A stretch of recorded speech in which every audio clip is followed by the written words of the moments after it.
Fun bucket Bhargav Bhargav ఎలా వచ్చాడు మీ దాంట్లోకి? ఆ అబ్బాయా భార్గవ్ గారు ఎలాగంటే ఫస్ట్ స్టార్ట్ చేసింది మా ముగ్గురితో, ఇది త్రిశూలు, హర్ష కొమ్మన, నేను. పైలట్ షూట్ కింద ఫస్ట్ ఒక 15 ఎపిసోడ్స్ వరకు మేము అప్లోడ్ చేసుకుంటూ వచ్చినాం. అప్పటిదాకా ఎవరు పట్టించుకోలేదు, ఏం లేదు.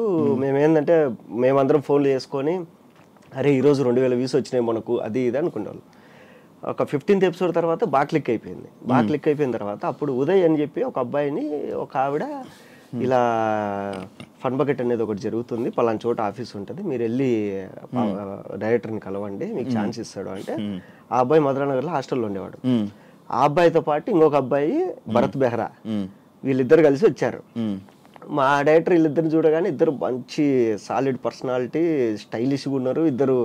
అరే వీళ్ళు ఏదో బాగున్నారు ఇద్దరు చూడడానికి, ఎక్కడ మీది అంటే ఇట్లా ఒరిస్సా శ్రీకాకుళం అది ఇది అంటే, ఓ మీ స్లాంగ్ బాగుంటుంది కదా, సో ట్రై చేద్దాం మిమ్మల్ని కూడా అని వాళ్ళిద్దరిని పెట్టి ట్రై చేసినాడు. అప్పుడు ఏంటంటే కనుక భరత్తో పాటు అదే పీజీలో ఫన్ బకెట్ భార్గవ్ ఉండేవాడు, వాడు కూడా వచ్చేవాడు. సో వచ్చాడు కదా, మా డైరెక్టర్ ఏంటంటే ఈ మా దాంట్లో జోక్స్ని కేటగిరీస్ డివైడ్ చేసేవాడు. ఒక ఏదన్నా ఇది మరీ ఎడ్డి జోక్ ఏదైనా ఉందంటే అది నాతో చేయించేవాడు.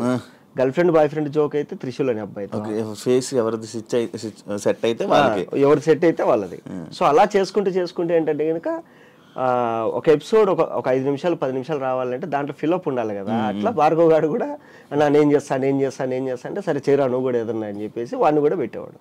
అంటే ఫన్ బకెట్ నా వల్ల నడిచింది అన్నట్టు మనం అప్పుడు మాట్లాడేవాడు. అండ్ ఇంకోటి అప్పుడు ఏదైతే జరిగిందో దాని తర్వాత fun bucket full bad name అయిందండి మొత్తం, మీరు అందరూ మాట్లాడుకున్నారంటే.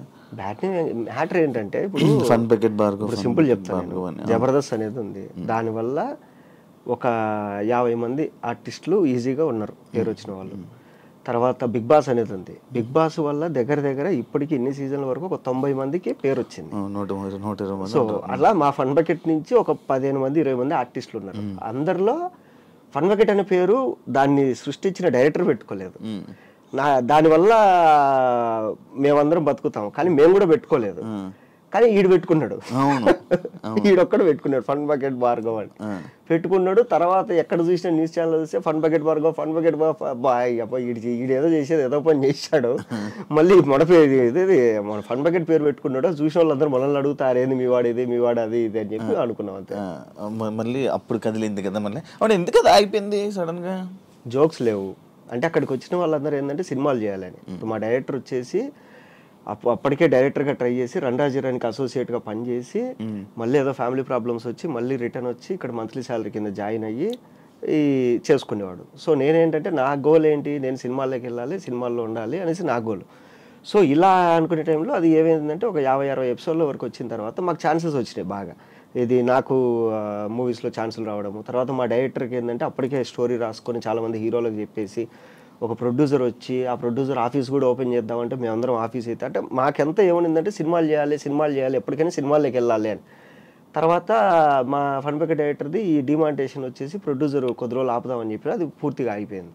సో ఇలా ఆగిపోయింది. 100 ఎపిసోడ్స్ తర్వాత నేను మానేసా, మా డైరెక్టర్ మానేశాడు. తర్వాత మిగతా వాళ్ళు కంటిన్యూ చేసుకుంటూ వెళ్ళేవాళ్ళు. మేము 100 ఎపిసోడ్స్ వరకు చేసినాం, మేము 240 ఎపిసోడ్స్ చేసినారు మొత్తం 200 ఎపిసోడ్లు. ఇంకా తర్వాత కంటెంట్ లేదు, జోకులు ఎక్కడి నుంచి తీసుకురావాలి మేము, అది ఆపేసినారు. కంటెంట్ లేదు, జోక్స్ లేవు అంతే. ఇప్పుడు స్టోరీ ఓరియంటెడ్ అంటే ఏదో ఒకటి రాయొచ్చు, జోక్స్ సింగిల్ లైన్ జోక్స్ ఎన్ని రాస్తాం మనం. నువ్వు డైరెక్ట్